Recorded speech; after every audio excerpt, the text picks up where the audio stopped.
Hello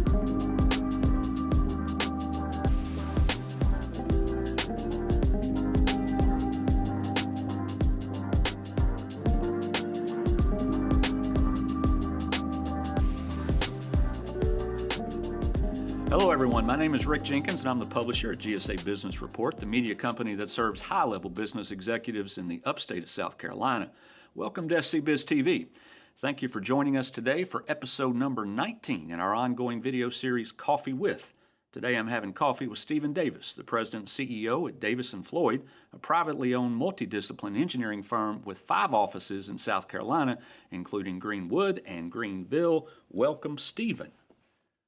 Good to be here, see Rick. Thanks for having me. You came over from Greenwood, didn't you? I did. Now, what is that, an hour drive, something like that? An hour and 10 minutes. Easy. We were talking before we came in here. My daughter goes to Lander, and so I get up to Greenwood quite often. And before she went to school, I hardly ever got up there. But I love that little town, and I love Greenwood Lake. How about you? Born and raised in Greenwood. Left for a short stint in college. Yeah. And lived in Beaufort for a couple of years, actually about 3 years. And otherwise, Greenwood's home. Greenwood is home. Next time you are there visiting your daughter, make sure you come see us. Man, I would love to.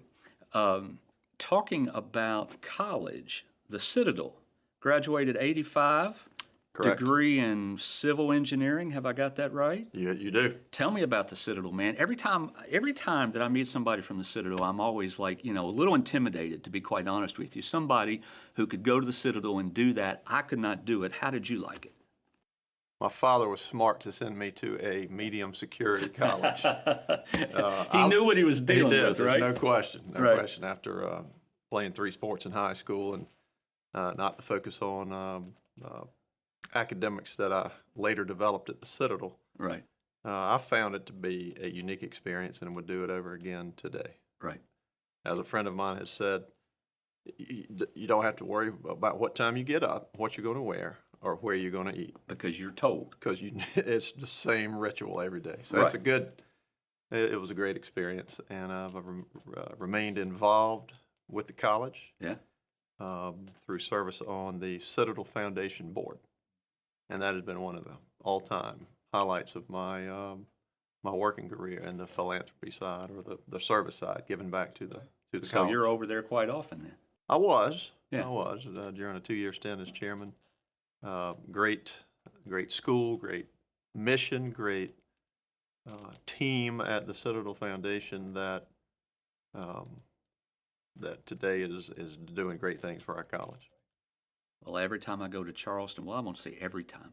I'll say every 3 times I go to Charleston, the Citadel is one of my stops. I like to go there. They got a great bookstore in there. Mm-hmm. I go in there, and they've always got 50 copies of The Lords of Discipline.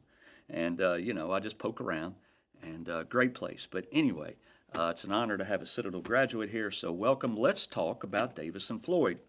Founded in 1954 by 2 dudes named Emmett Davis and Phil Floyd, and I'm going to guess Emmett is related to you. How so? He is my father. He's your dad. He is my father. Was my father. Yeah. Okay. And they started the corporate office in Greenwood. Was it started in Greenwood? They did. Okay. So they were both working together at Greenwood Mills and determined that engineers weren't an end product of the textile industry, and so they borrowed $300, bought a pickup truck and a transit and a level, and began surveying. Started as a surveying company, and developed close relationships with the contractors that were building many of the facilities for the textile folks in and around the Southeast. Right. And so that's how they got their start in 1954. Got it. Now, you are a multidisciplined engineering firm. You guys do all kinds of stuff, right? Now, you specialize in engineering and planning and landscape architecture, but you do all kinds of stuff. And I want to make sure I got this right, see if I can see. Make sure I got it right, too. Yeah, right. Construction engineering, inspection, environmental, industrial, private development, stormwater, transportation, a little bit of everything, yeah? We do. We have to. Right. We're a South Carolina-based firm currently. We've worked up and down the East Coast with the Department of Defense and with clients who will carry us to other locations. But with a focus in South Carolina, we like serving the communities where we live, work, learn, and play. and our folks and our team take great pride in being able to ride their families and their friends by projects that are built and talk about how they participated in that and how we as a company help shape those communities. So for us, it's natural to want to be South Carolina focused, and it's somewhat selfish in that we want to create better environments where we all live. 150 employees now, correct? Correct. And those, again, divided up amongst 5 offices, again, Charleston, Greenville, Greenwood, Columbia, And Florence. and Florence. Now, so you got a whole lot of folks, you got 5 offices. Is there some strategy about which office geographically handles what type of thing? How's that work? So being multidisciplined, each office has some capacity, but obviously we'll have a concentration of a particular talent or skill set in different offices. Columbia, being home to the highway department, is obviously focused on transportation. Greenwood, Florence, and our North Charleston office have capacity to do a lot of the basic engineering design work. So I would say they're more multidisciplined, and Greenville's the same way. Right. Employees, where most of them sit, the biggest majority? I mean, are they think our evenly highest spread? Or? I believe that our largest office may be right now Charleston because of the growth in that area, Right. followed by Greenwood, our global headquarters. Right. The global headquarters. Global That's headquarters. right. I love it when we say global. But Greenwood being the smallest of the towns, but it has the most folks just because you sit there and that's where you want them, right?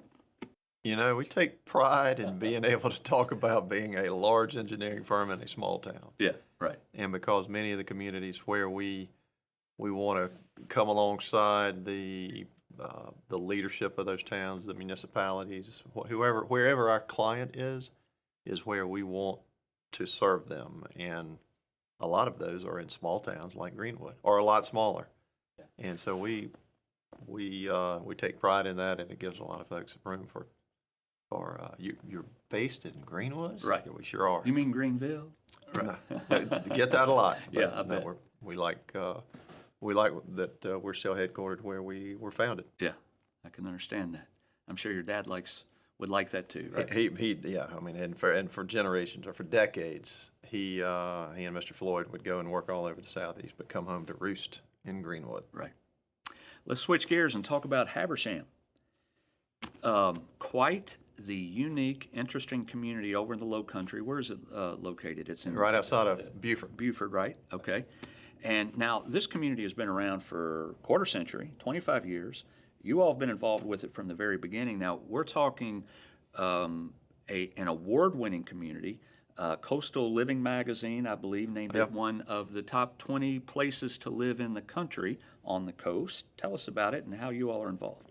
So part of what we do is private development. And early on in my career, when I came back to work in 1986, I believe the folks responsible for giving me assignments figured out pretty quickly we need to get Stephen out of water and wastewater design and get him in the field. And so I got assigned working with some big pieces of property in the Low Country, particularly Brays Island Plantation and Spring Island, both in Beaufort County, both unique endeavors. And here I am, a very young engineer, cast into this pool of the most talented land planners and developers that the Southeast had, and particularly at Spring Island with Jim Chafin and Jim Light, who had come out of Charles Frazier's Sea Pines and the creating place there. They were developing Spring Island, and through the course of being the project engineer, Jim Chafin told my father, he said, Emmett, I think Stephen likes this development creativity, right? And he's going to want to develop something one day. And I met Bob Turner, my partner at Habersham, while working at Spring Island, and ultimately we found a piece of property. Said, let's create a new urbanist or a traditional neighborhood. And 25 years later, I mean, we've gone through some tough times in those 25 years, right? But we also created a place that we can take a lot of pride in, that 700 or 800 people call home. Yeah. And they call home because is it that great. Many? It is. It's a small town. Right. If I drive into Habersham, what do I see? I've not been there, unfortunately. You'll see a main street that's very inviting. You'll see great architecture. You'll see a site that is very natural. And so our engineering team learned early on, and I would put them up against anybody in the southeast relative to their understanding of creating new old places and treading lightly on the land. And so preservation of trees and character was a large part of what we did there. Switch gears again. I've heard you say again that you are dedicated to solving technical solutions, but not only technical solutions. Sometimes, as we all know, when you're involved in a project and somebody is involved in that project, sometimes fundraising is an issue, right?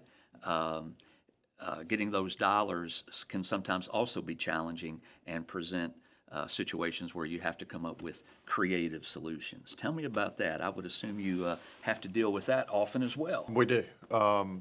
Our team has to understand the various funding mechanisms that may exist in support of the municipalities or the entities that we're working with, and particularly on the local, state, and federal side. So we put a lot of energy into identifying how we can help, particularly smaller communities that may not have staff enough to be as well versed as our team is, in identifying how we can both, there's a need and there's got to be a funding mechanism to meet that need. So the more understanding we have of that and integration into how that works, the better we can serve the communities that we're wanting to help. Right. Let's look to the future here. So I'm going to ask you to look in your crystal ball, and 5 to 10 years from now, you were founded in 1954, which was 60-some years ago. What was 67, it? 68. 67 or so years ago. Let's look into our crystal ball, and when you're 75 years old, 3/4 of a century, what is Davis & Floyd going to look like then? We are still going to be a preeminent engineering firm in South Carolina. I bet you're still going to be headquartered in Greenwood. Global headquarters will continue to be in Greenwood. Yeah, yeah. We will have expanded outside of the state. Mm-hmm.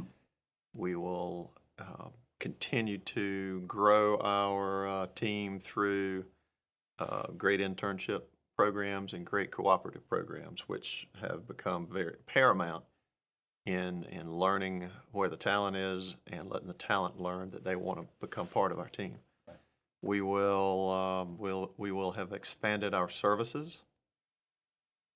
In what ways, I'm not sure yet, but we will certainly have expanded the things that we do and the clients that we serve. And a lot of that will start what we stood up recently as, Davis & Floyd was seen as a heavy transportation civil firm.